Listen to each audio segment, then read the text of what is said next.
ค่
ะสวัสดีค่ะดิฉันนะคะอัญชิสาสิริสัมพันธ์นะคะ Land Account Manager eBay ประเทศไทยค่ะวันนี้จะมาพูดเรื่องของวิธีการลงขายสินค้าในหมวด Health and Beauty นะคะแต่ว่าก่อนที่จะไปถึงตรงนั้นเนี่ยดิฉันอยากจะพูดถึงของเทรนด์ของสินค้าในหมวดหมู่อันนี้นะคะโดยอาจจะแบ่งเป็น2ประเด็นคือประเด็นแรกเป็นเรื่องของhealth product นะคะแล้วก็อีกอันนึงที่เป็นbeauty product นะคะในหมวดของที่เป็น health product เนี่ยก็จะแบ่งเป็นในส่วนของวิตามินนะคะแล้วก็ supplement หรือผลิตภัณฑ์ดูแลสุขภาพและอาหารเสริมนะคะเพราะว่าเทรนด์ในเรื่องของสุขภาพตอนนี้กำลังมาค่อนข้างแรงนะคะแล้วก็คนเนี่ยมีความใส่ใจสุขภาพกันมากขึ้นนะคะโดยจากแหล่งข้อมูลPR Newswire เนี่ยบอกว่าเหตุที่คนเนี่ยให้ความสำคัญกับเรื่องของสุขภาพเนี่ยมากขึ้นนะคะมาจากเรื่องหนึ่งสังคมนะคะผู้สูงวัยนะคะในแต่ละประเทศเนี่ยเป็นสังคมผู้สูงวัยกันมากขึ้นนะคะแล้วก็คนเนี่ยระดับที่เป็นชนชั้นกลางเนี่ยมีกำลังซื้อมากขึ้นส่วนอันที่3เนี่ยก็คือเรื่องของค่ารักษาพยาบาลนะคะที่เพิ่มสูงขึ้นเช่นกันไม่ว่าจะเป็นเรื่องของหากเราเป็นโรคหรือว่าจะต้องได้รับการผ่าตัดหรือว่าอะไรอย่างเงี้ยค่ะค่ารักษาตรงนี้ที่เพิ่มสูงขึ้นเพราะฉะนั้นคนเลยพยายามมองว่าอะไรที่พยายามจะป้องกันตัวเองให้รอดพ้นจากเรื่องของโรคภัยไข้เจ็บฉะนั้นเนี่ยเรื่องของอาหารเสริมหรือว่าสิ่งที่ช่วยป้องกันไม่ให้เกิดโรคเนี่ยจึงค่อนข้างที่จะเป็นเทรนด์ณปัจจุบันนี้ค่ะต่อมานะคะเรามาดูเรื่องของมูลค่าผลิตภัณฑ์นะคะของสินค้าที่เป็นประเภทของดูแลสุขภาพนะคะแล้วก็อาหารเสริมเนี่ยเราจะเห็นจากที่เป็นglobal market หรือตลาดโลกเนี่ยมีอัตรานะคะการเติบโตอยู่ที่ 7.8%นะคะโดยปี 2025 เนี่ยจะเติบโตถึง 195,000 ล้านเหรียญสหรัฐนะคะโดยที่เป็นตลาดประเทศสหรัฐอเมริกาเนี่ยอยู่ที่ 43,000 ล้านเหรียญสหรัฐนะคะหรือคิดเป็น 22% ของ global market นะคะแล้วก็ 98% เนี่ยของสินค้าที่เป็นผลิตภัณฑ์พวกดูแลสุขภาพเนี่ยคือเป็นสินค้าพวกวิตามินนะคะแล้วก็เป็นพวกมินเนอรัลพวกแร่ธาตุต่างๆนะคะโดย3 ใน 4ของผู้บริโภคเนี่ยเมื่อเทียบในช่วง10 ปีที่ผ่านมาเนี่ยเป็นผู้บริโภคนะคะในวัยผู้ใหญ่แล้วก็คิดเป็นจำนวนมากกว่า25 ล้านคนนะคะโดยเฉพาะอย่างยิ่งในตลาดของ eBay เนี่ยที่มีผู้ซื้อสินค้าที่เป็นผลิตภัณฑ์ดูแลสุขภาพและอาหารเสริมเนี่ยถ้าจัดตามเว็บไซต์ของ eBay นะคะที่ ebay.com หรือว่าที่ไซต์ USA เนี่ยถือเป็นอันดับ1นะคะรองลงมาคือeBay UK นะคะแล้วก็อันดับ3คือ UK ที่ DE ที่เยอรมันนะคะอันดับ4ก็คือeBay ที่ออสเตรเลียนะคะประเภทนะคะของ supplement มีประมาณ5หัวข้ออันแรกเนี่ยเป็น supplement นะคะเป็นผลิตภัณฑ์อาหารเสริมเช่นโอเมก้านะคะเป็นโปรไบโอติกนะคะเป็นคอลลาเจนนะคะมีกลูโคซามีนนะคะเป็น fish oil เอนไซม์นะคะ EPA นะคะไบโอตินนะคะ DHA แล้วก็ CoQ10 แล้วก็พวกแอนตี้ออกซิแดนต์นะคะส่วนเรื่องวิตามินเนี่ยก็จะเป็นเช่นพวกวิตามิน D นะคะวิตามินรวมนะคะแล้วก็วิตามิน C วิตามิน B และวิตามิน E ส่วนช่วยเรื่องของสรรพคุณในเรื่องของร่างกายเนี่ยจะเป็นเรื่องของมีเรื่องของ joints นะคะคือเรื่องข้อต่อเรื่องของหูนะคะผิวหนังผมนะคะสมองแล้วก็เรื่องระบบคุ้มกันนะคะบำรุงเล็บนะคะบำรุงสายตาแล้วก็ช่วยในเรื่องของการหลับนะคะแล้วก็เรื่องของหัวใจส่วนเรื่องที่เป็น mineral เนี่ยหรือว่าแร่ธาตุเนี่ยก็จะเป็นแมกนีเซียมนะคะแคลเซียมไอรอนนะคะแล้วก็ซิงค์ส่วนที่เป็นสุขภาพของผู้หญิงเนี่ยก็จะเป็นเรื่องของการปรับสมดุลเรื่องของฮอร์โมนแล้วก็ที่เป็นอาหารเสริมหลังคลอดนะคะชนิดแบบของซัพพลีเมนต์นะคะที่มีความนิยมเรียงจากมากไปน้อยนะคะเริ่มต้นที่แคปซูลนะคะแท็บเล็ตนะคะซอฟต์เจลพาวเดอร์ลิควิดนะคะกัมมี่ออยล์เจลเป็นชิลส์เป็นดรอปนะคะสเปรย์โรเซนส์แล้วก็พิลส์นะคะส่วน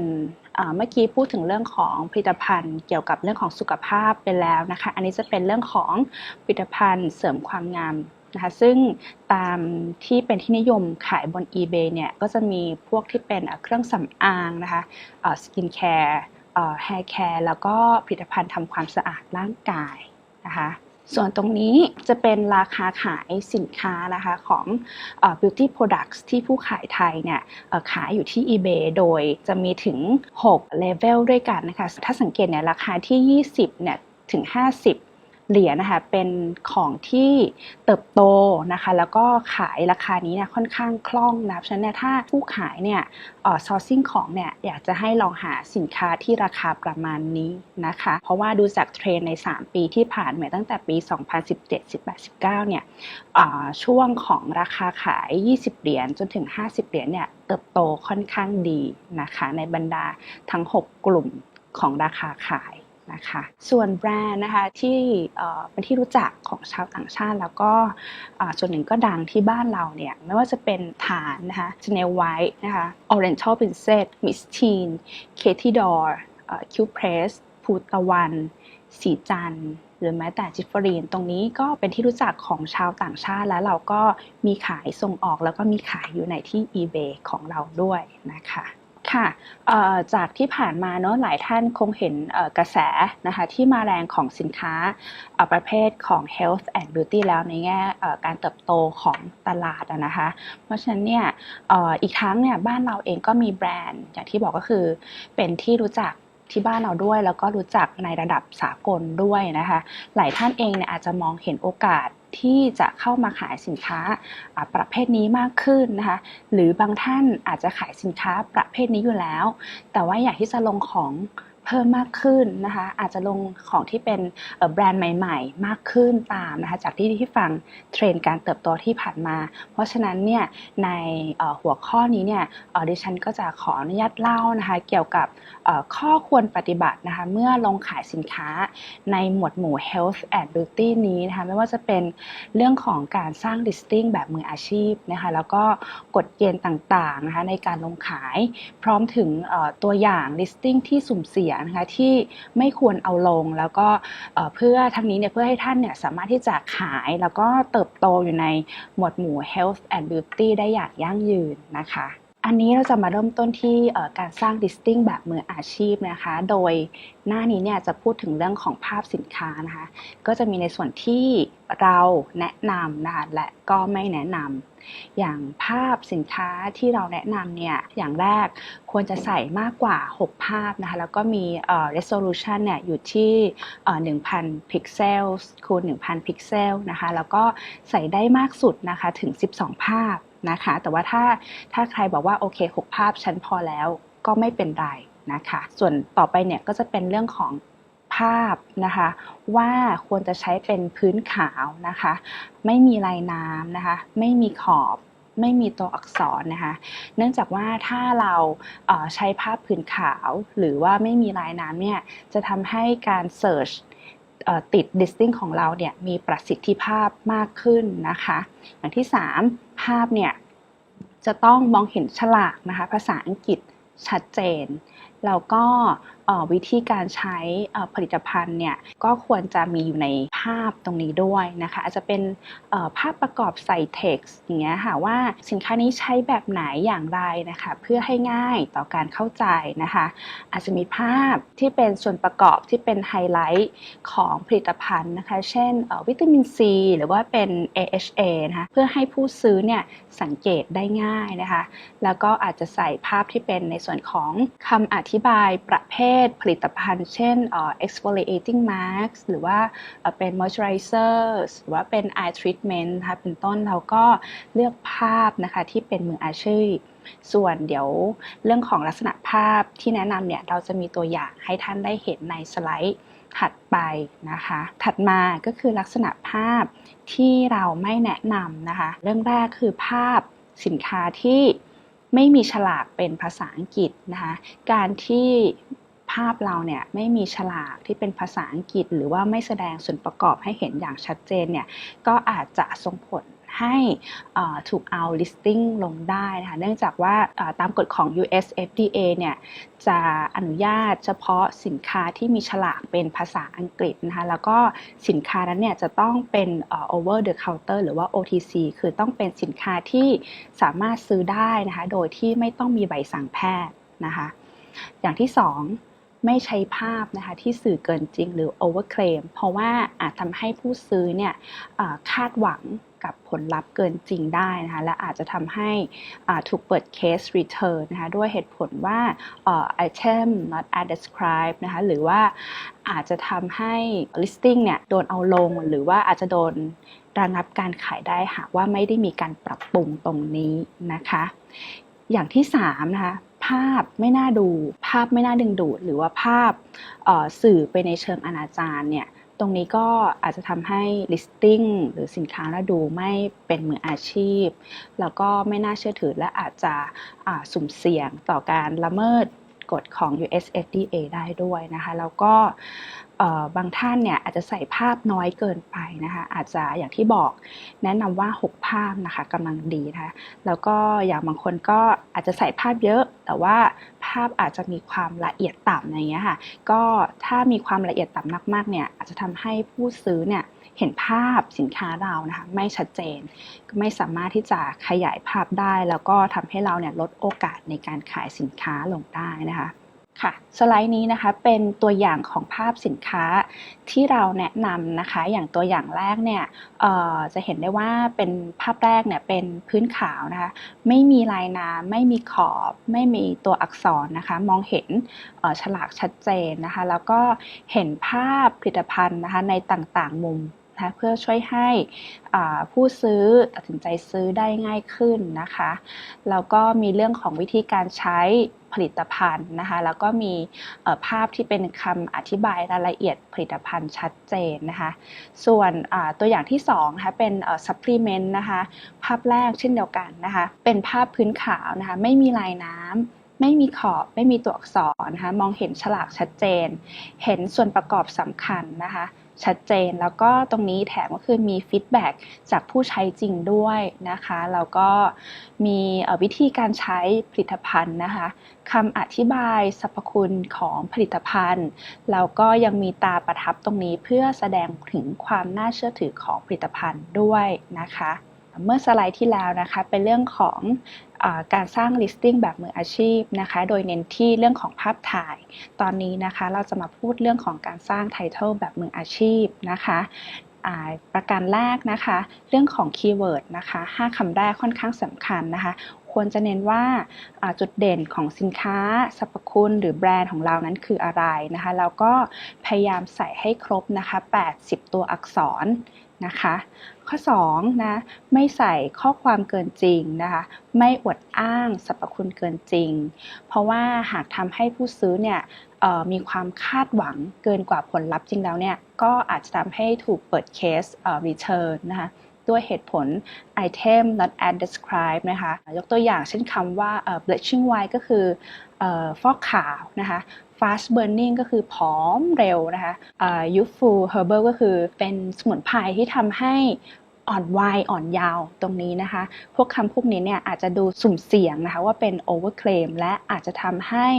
ถูกเอา listing เนี่ยลงได้นะคะประการที่3ก็คือเริ่มใช้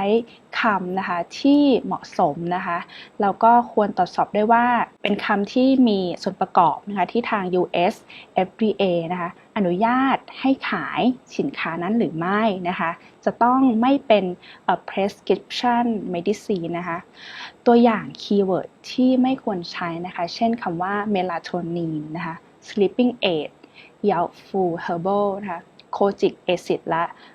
เมลาสมาเป็นต้นนะคะด้านล่างเนี่ยก็จะเป็นโครงสร้างนะคะของ title ที่เราแนะนำนะคะโดยเฉพาะคีย์เวิร์ด5คำแรกเริ่มต้นด้วยแบรนด์ต่อมาอาจจะเป็นเรื่องของ ingredient นะคะว่าส่วนประกอบนั้นคืออะไรนะคะ3 quantity unit นะคะปริมาณจำนวนนะคะ format ก็คือชนิดหรือประเภทนะคะตัวอย่างของสินค้าอันนี้เนี่ยเริ่มต้นด้วยแบรนด์ ingredients substance เนี่ยก็คือ magnesium withวิตามิน B6 นะคะส่วน format เนี่ยก็คือเป็น tablets นะคะquantity หรือ unit เนี่ยก็เป็น set of 2 นะคะ free shipping ตรงนี้นะคะสไลด์ต่อไปก็เป็น title ที่เราแนะนำเหมือนกันก็หากผู้ขายมีเวลาเนี่ยอาจจะลองเข้ามาดูในส่วนของ title ตรงนี้เพื่อนำไปปรับใช้กับ listing ของตัวท่านเองนะคะหัวข้อต่อมานะคะก็ยังอยู่ในเรื่องของการสร้าง listing แบบมืออาชีพนะคะแต่ตรงนี้เนี่ยจะพูดถึงเรื่องของ item specific นะคะแบบมืออาชีพหรือที่เราแนะนำว่าเป็นอย่างไรนะคะอย่างแรกเลยคือพยายามกรอกข้อมูลให้ได้เยอะที่สุดนะคะเนื่องจากว่า item specific เนี่ยยิ่งเรากรอกเยอะเนี่ยก็จะทำให้Google Search เนี่ยสามารถ search ติด listing ของเราได้ง่ายขึ้นนะคะต้องพยายามนึกว่าคำที่อยู่ใน item specific เนี่ยคือคำที่ Google Search จะ search ติดนะคะเพราะฉะนั้นคีย์เวิร์ดสำคัญและยิ่งใส่เยอะก็ยิ่งดีทำให้ listing ของเราเนี่ยสามารถ search ติดได้ง่ายขึ้นนะคะประการที่2การที่เขียนสอดคล้องกับ title เนี่ยจะทำให้listing ของเราติดหน้า ranking ได้ดีขึ้นนะคะเช่นใส่ในส่วนของส่วนประกอบสำคัญสรรพคุณนะคะวิธีการใช้ชื่อแบรนด์นะคะหรือว่าexpiration date นะคะใส่เลขที่เป็นรหัสสินค้าแบบสากลเช่น UPC EAN GTIN นะคะแล้วก็อย่างที่บอกก็คือว่า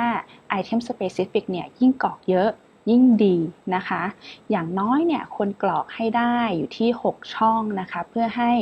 Google สามารถ search listing ของเราติดได้ง่ายมากยิ่งขึ้นนะคะด้านล่างเนี่ยเป็นตัวอย่างของ item specific ซึ่งผู้ขายท่านนี้เนี่ยก็ให้item specific อยู่ค่อนข้างละเอียดนะคะแล้วก็มีข้อมูลอยู่หลายช่องด้วยกันประมาณ12ช่องนะคะโอเคก็อยากให้เซลเลอร์ได้นำตรงนี้ไปพัฒนานะคะแล้วก็เอาไปต่อยอดใน listing ของตัวเองด้วยค่ะต่อมายังอยู่กับ listing แบบมืออาชีพเหมือนเดิมนะคะแต่อันนี้จะอยู่ในส่วนของ description นะคะ description เนี่ยเน้นว่าใช้ text เรียบง่ายนะคะเน้นเป็น bullet point นะคะใส่คำบรรยายสรรพคุณนะคะจุดเด่นนะคะจุดขายขั้นตอนการใช้ส่วนประกอบนะคะลดการใช้HTML นะคะไม่ควรใส่ที่เป็นJavaScript Active Content หรือ Flash หรือว่าถ้ามี links เนี่ยจะต้องเป็น HTTPS เท่านั้นนะคะเราก็ไม่ทำoff eBay หรือว่าไม่ใส่ข้อมูลการติดต่อของผู้ขายภายนอก eBay นะคะแล้วอย่างสุดท้ายก็คืออาจจะมีการแจ้งเรื่องของอัตราการจัดส่งนะคะนโยบายการรับการเปลี่ยนคืนสินค้านะคะซึ่งอย่างน้อยเนี่ยเราต้องรับเปลี่ยนคืนอยู่แล้วแหละภายใน30วันนะคะแต่เรื่องของว่าค่าใช้จ่ายในการส่งคืนเนี่ยอาจจะเป็นเรื่องของผู้ขายและผู้ซื้อเนี่ยจะต้องตกลงกันเองนะคะตัวอย่างด้านล่างเนี่ยก็จะเป็น description ที่ใช้ text เรียบง่ายนะคะเป็น bullet point นะคะก็เพื่อให้ผู้ซื้อเนี่ยสามารถเข้าใจสินค้าเราได้ง่ายนะคะ นอกจากเรื่องของการทำ listing ให้มีคุณภาพว่าจะเป็นเรื่องของรูปภาพนะคะ title item spec หรือว่า description แล้วเนี่ยการทำlisting variation น่ะก็เป็นส่วนหนึ่งที่ช่วยดึง traffic ให้กับร้านนะคะเพราะว่าตรงนี้สามารถที่จะสะสมSEO history ได้แล้วก็ทำให้ ranking เนี่ยโชว์ติดขึ้นในหน้าแรกได้ง่ายขึ้นนะคะเพิ่มโอกาสขายเพราะว่าผู้ซื้อเองเนี่ยสามารถที่จะเลือกของกลิ่นนะคะสีขนาดได้ง่ายขึ้นจาก listing นั้นๆนะคะโดยไม่จำเป็นต้องไปเสิร์ชหาใน listing อื่นๆต่อนะคะสังเกตไหมคะว่าแต่ละ listing เนี่ยจะมี SEO history อยู่ค่อนข้างพอสมควรเลยเนื่องจากว่าเขาพยายามที่จะเอา listing เนี่ยมาประกบกันคือเอาหลายๆอันเนี่ยมาอยู่ใน listing เดียวกันเพื่อเก็บ SEO history นะคะแล้วก็บางท่านเนี่ยอาจจะเอาสินค้าที่ขายออกยากเนี่ยมาอยู่รวมกับสินค้าที่ขายดีด้วยเพื่อเพิ่มโอกาสในการขายให้กับสินค้าที่ออกยากนะคะก็คิดว่าผู้ขายหลายท่านอาจจะใช้ลักษณะของตรงนี้อยู่แล้วเนอะส่วนใครที่ยังไม่ได้มีโอกาสได้ทำนะคะวันนี้อาจจะเป็นข้อมูลให้ท่านได้นำไปศึกษาแล้วก็นำไปใช้ต่อนะคะค่ะต่อมาอีกส่วนหนึ่งที่จะช่วยดึงทราฟฟิกเข้าร้านเนี่ยก็คือเรื่องของการทำมาร์เก็ตติ้งหรือว่าการใช้เครื่องมือด้านมาร์เก็ตติ้งต่างๆนะคะซึ่ง eBay เนี่ยก็มีอยู่นะคะเยอะแยะมากมาย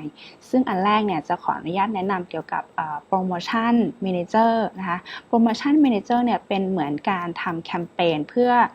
กระตุ้นยอดขายนะคะลดราคาสินค้านะคะเช่นลดราคาเมื่อซื้อสินค้าหลายชิ้นหรือว่าแถมของสมนาคุณเป็นต้นนะคะนอกจากนี้แล้วเนี่ยการทำโปรโมชั่นแมเนเจอร์เนี่ยยังช่วยขยายบาสเกตไซส์นะคะเพิ่มโอกาสในการขายให้กับสินค้าอีกชิ้นหนึ่งด้วยนะคะซึ่งตรงนี้เนี่ยดิฉันได้แปะลิงก์ไว้ให้สำหรับท่านใดที่อยากศึกษาข้อมูลเพิ่มเติมนะคะก็สามารถเข้าดูได้ที่ตรงนี้นะคะส่วนด้านล่างเนี่ยก็เป็นตัวอย่างของการทำโปรโมชั่นเมเนเจอร์ในแบบต่างๆนะคะอันแรกเนี่ยเป็นในส่วนของ volume pricing ก็คือยิ่งซื้อเยอะนะคะยิ่งลดเยอะจากตรงนี้เนี่ยจะเห็นว่าซื้อ1ชิ้นเนี่ยไม่ลดเลยนะคะแต่ถ้าซื้อชิ้นที่2ลด 3% นะคะซื้อชิ้นที่3ลด 4% ซื้อชิ้นที่4ลด 5% แล้วก็ต่อมาตรงนี้จะเป็นเรื่องของ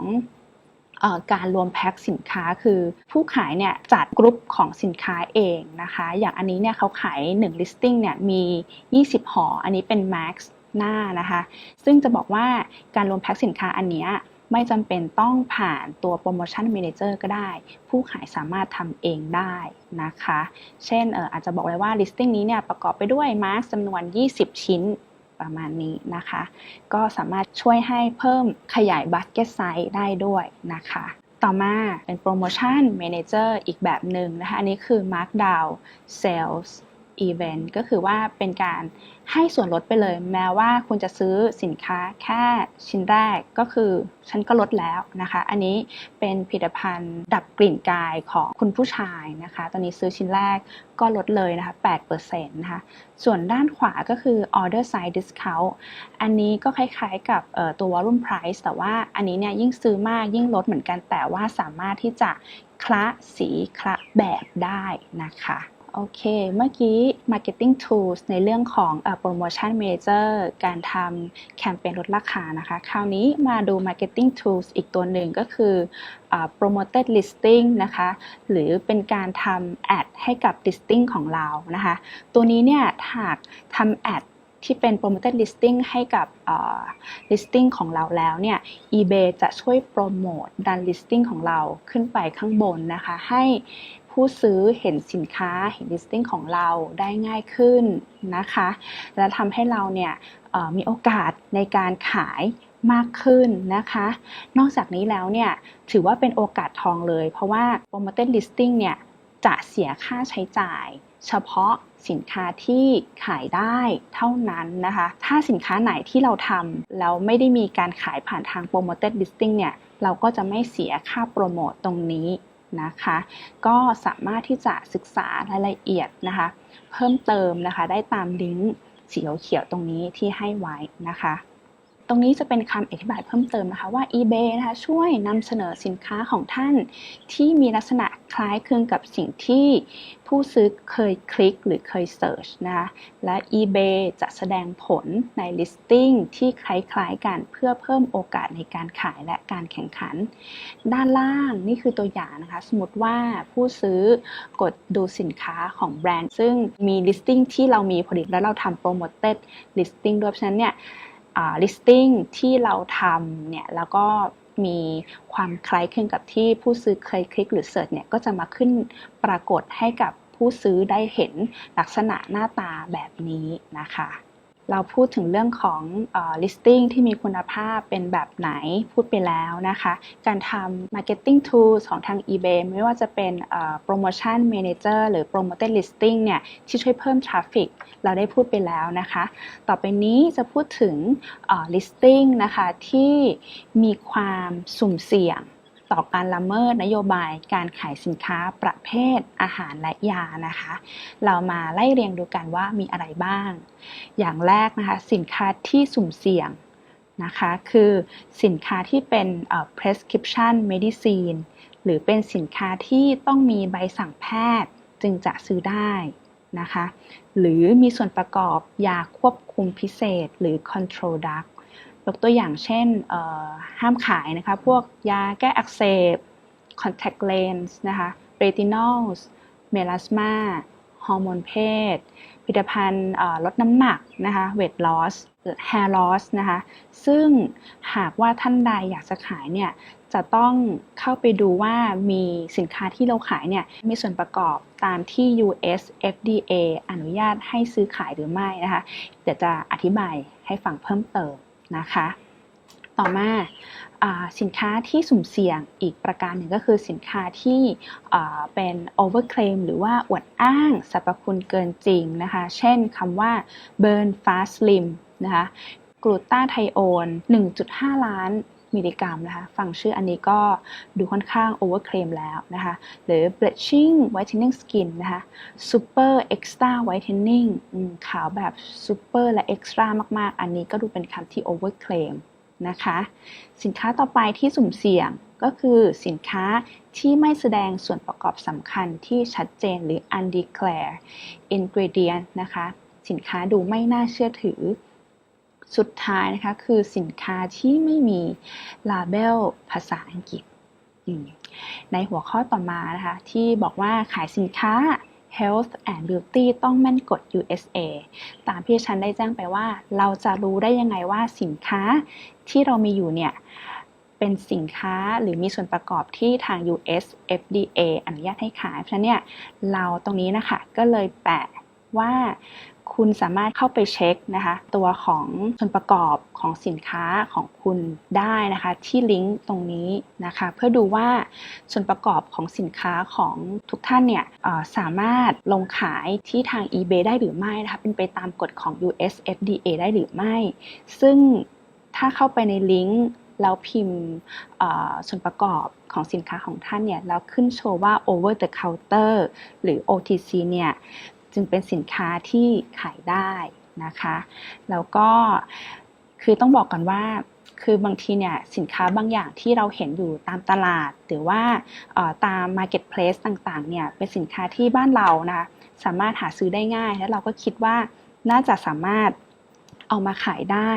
แต่สินค้าที่เราสามารถหาซื้อขายที่บ้านเราเนี่ยไม่ใช่ทุกตัวนะคะที่จะสามารถลงขายที่ eBay ได้นะคะหรือเป็นไปตามกฎของ US FDA เพราะฉะนั้นเนี่ยการที่ทุกท่านเข้ามาเช็คที่ลิงก์นะคะเพื่อดูว่ามีส่วนประกอบอะไรที่ขายได้หรือขายไม่ได้ก่อนที่จะลง listing เนี่ยก็น่าจะเป็นสิ่งที่ช่วยป้องกันนะคะไม่ให้ account ของเราเนี่ยผิดในเรื่องของกฎ US FDA แล้วอาจจะทำให้โดนเอา listing ลงหรือว่าหากไม่มีการปรับปรุงเนี่ยก็อาจจะโดนaccount restriction ได้นะคะต่อมาหากบางท่านบอกว่าเอ๊ะฉันเนี่ยก็ขาย health and beauty มานานแล้วก็เคยได้รับการแจ้งเตือนนะคะจาก eBay นะคะหรือว่าอาจจะโดนเอา listing ลงไปแล้วเนี่ยควรทำอย่างไรดีมันถึงขั้นไหนแล้วนะ account ของเรานะคะ เราก็เลยทำเป็นวิธีนะคะให้กับผู้ขายที่เคยได้รับการแจ้งเตือนจากทาง eBay นะคะว่าควรจะปฏิบัติตัวอย่างไรต่อจากนี้นะคะอันดับแรกไม่ลงสินค้าเดิมที่เคยได้การแจ้งเตือนนะคะให้ลบ listing เหล่านั้นออกจากหลังบ้านนะคะเอาออกไปให้หมดเพราะว่าหากยังฝ่าฝืนเนี่ยก็อาจจะทำให้โดนระงับการขายได้นะคะอาจจะเป็นชั่วคราว 7-10 วันนะคะหรือหากยังไม่มีการปรับปรุงแก้ไขอีกเนี่ยก็อาจจะถูกระงับการขายถาวรได้นะคะประการที่2ก็ไม่ควรนะคะที่จะลงสินค้าประเภทเดิมๆอีกหรือมีสารประกอบเดิมๆอีกนะคะโดยเฉพาะอย่างยิ่งสินค้าที่ไม่ใช่ OTC หรือว่า over the counter หรือเป็นสินค้าที่เป็นprescription medicine ตรงนี้ก็ไม่ควรเอามาลงขายนะคะประการต่อไปนะคะก็ให้เลือกลงสินค้าที่แสดงนะคะส่วนประกอบชัดเจนนะคะมีส่วนประกอบที่ทาง US FDA อนุญาตให้ซื้อขายได้นะคะไม่เป็น prescription medicine นะคะต้องซื้อขายได้โดยไม่มีใบสั่งแพทย์นะคะไม่มีส่วนประกอบของ control drug แล้วก็ให้ลงสินค้าที่มี label เป็นภาษาอังกฤษต่อมาจะเป็นเรื่องของการปรับปรุง listing ให้มีคุณภาพเนื่องจากว่าเราเนี่ยโดนเอา listing ลงไปแล้วนะคะโดน end ไปแล้วฉะนั้นเนี่ยต้องบอกก่อนเลยว่าอาจจะทำให้ traffic เนี่ยเข้ามาที่ร้านของท่านน้อยลงนะคะ impression เข้ามาในแต่ละ listing น้อยลงเพราะฉะนั้นเนี่ยเราจึงจะต้องเร่งนะคะปรับปรุง listing เราให้มีคุณภาพมากขึ้นเพื่อดึง traffic เราให้กลับขึ้นมาให้ impression มีเพิ่มขึ้นมานะคะซึ่งก็เป็นสิ่งที่ดิฉันได้พูดไปแล้วว่าวิธีการปรับปรุง listing ให้มีคุณภาพมีอะไรบ้างอย่างแรกเรื่องของภาพเนาะหากจำกันได้เลือกภาพที่เป็นมืออาชีพนะคะเห็นฉลากเห็นส่วนประกอบชัดเจนเห็นวิธีการใช้ชัดเจนนะคะใช้ title นะคะด้วยคำคีย์เวิร์ดที่เหมาะสมไม่อวดอ้างสรรพคุณเกินจริง 3. นะคะ item specs นะคะใส่ให้ครบถ้วนขั้นต่ำนะคะควรใส่มากกว่า6ช่องนะคะ description นะคะเน้นเรียบง่ายใช้เป็น bullet point นะคะใส่บรรยายสรรพคุณจุดขายจุดเด่นขั้นตอนการใช้นะคะส่วนประกอบสำคัญนะคะเงื่อนไขการจัดส่งและหากใส่ลิงก์เนี่ยจะต้องเป็น HTTPS link เท่านั้นหรือถ้าบางท่านบอกว่าเพียงแค่ปรับปรุงคุณภาพ listing เนี่ยอาจจะยังไม่พอ impression อาจจะยังมาไม่ทันใจเพราะฉะนั้นเนี่ยแนะนำว่าให้ลองใช้ marketing tools นะคะมาเพิ่ม traffic ให้กับร้านเราบ้างไม่ว่าจะเป็นpromotion manager นะคะหรือว่าในส่วนของ promoted listing นะคะในการทำแอดนะคะเพื่อเพิ่ม traffic ให้กับร้านของเรานะคะต่อไปเนี่ยก็จะเป็นสินค้านะคะเป็นตัวอย่างที่ทางAM เองเนี่ยมีประสบการณ์หรือว่าเห็นอยู่บ่อยๆว่าเคยโดนlisting ended อยู่บ่อยครั้งนะคะด้วยหลายๆเหตุผลแต่เหตุผลแรกที่จะบอกเนี่ยก็คือเป็นเหตุผลในเรื่องของว่าใส่ description นะคะใส่คำบรรยายสรรพคุณเกินจริงนะคะ overclaim แล้วก็ไม่มีฉลากภาษาอังกฤษนะคะไม่แสดงส่วนประกอบที่เป็นภาษาอังกฤษนะคะตรงนี้ก็จะเป็นกลุ่มสินค้าที่โดน listing ended อยู่บ่อยๆนะคะต่อมานะคะสินค้าที่ถูกเอาลงเนื่องจากว่าเป็น prescription medicine นะคะคือจะซื้อเนี่ยต้องมีใบสั่งแพทย์นะคะแล้วก็มีส่วนผสมที่มีสารออกฤทธิ์ที่ US FDA เนี่ยควบคุมอย่างใกล้ชิดนะคะหลายๆตัวเนี่ยคิดว่าหลายท่านคงเคยเห็นนะคะเคยผ่านตาหรือว่าบางคนอาจจะเคยลงมาแล้วก็ได้นะคะซึ่งหากเซลเลอร์ท่านใดมองว่าเฮ้ยฉันมีของลักษณะแบบนี้อยู่เนี่ยก็เอาสินค้าค่อยๆทยอยหรือว่าเอาออกเลยได้ยิ่งดีนะคะในตอนท้ายนะคะหากใครได้ฟังมาแล้วนะคะแล้วอยากจะศึกษาเพิ่มเติมนะคะว่าสิ่งที่เรานำมาบรรยายวันนี้เนี่ยเราก็ได้นำมาจากข้อมูล นะคะส่วนหนึ่งมาจากใน5ข้อนี้เหมือนกันนะคะไม่ว่าจะเป็นเรื่องของ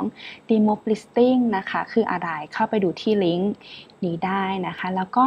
คำแนะนำนะคะสำหรับการลงขายสินค้าประเภทอาหารนะคะหรือ 3. ข้อมูลเกี่ยวกับสินค้าที่ห้ามขายและจำกัดการขาย 4. นะคะนโยบายการออกฤทธิ์ประเภทยาเสพติดและสารเสพติดนะคะส่วน 5. วิธีการเช็คนะคะส่วนประกอบของสินค้านะคะว่ามีสารออกฤทธิ์ให้ซื้อขายแบบไม่ต้องมีใบสั่งแพทย์ได้หรือไม่นะคะเช็คได้ที่ลิงก์อันนี้ได้เลยแต่ว่าอย่างที่บอกคือว่าต้องให้ได้คำตอบว่าเป็น OTC หรือ Over the counter เท่านั้นนะคะจึงจะขายได้บน eBay โดยไม่ผิดกฎนะคะส่วนท่านใดเมื่อได้ฟังมาทั้งหมดของสไลด์เนี่ยอาจจะว่าฉันมีสินค้าที่คุณได้โชว์เป็นตัวอย่างไปเมื่อกี้นี้เนี่ยฉันน่ะมีลงนะแล้วก็ที่ผ่านมาที่คุณอธิบายเนี่ยฉันอยากจะได้ข้อมูลเพิ่มเติมมากขึ้นอย่างนี้ก็สามารถที่จะสอบถามนะคะข้อมูลเพิ่มเติมนะคะได้ที่ LINE นะคะ @ebaythailand นะคะหากใครเป็นเพื่อนกันอยู่แล้วก็พิมพ์เข้ามาทักทายได้เลยอาจจะบอกเป็นชื่อ Account ของท่านมาให้เราทราบนิดนึงว่าท่าน Account อะไรนะคะแล้วก็แนบมาพร้อมกับคำถามหรือว่าหากใครที่ยังไม่เคยเป็นเพื่อนกับทาง eBay ประเทศไทยนะคะก็สามารถที่จะเพิ่มเป็นเพื่อนกันได้นะคะเพื่อติดตามข่าวสารของทาง eBay ประเทศไทยด้วยนะคะวิธีการง่ายๆไปที่เพิ่มเพื่อนนะคะแล้วก็พิมพ์ @ แล้วก็ ebaythailand @ebaythailand เท่านี้ท่านก็จะได้เป็นเพื่อนกับเราแล้วก็สามารถที่จะสอบถามข้อมูลต่างๆเข้ามาได้ไม่ว่าจะเป็นเรื่องของ health and beauty หรือว่าเรื่องของอื่นๆนะคะก็สามารถถามได้เช่นกัน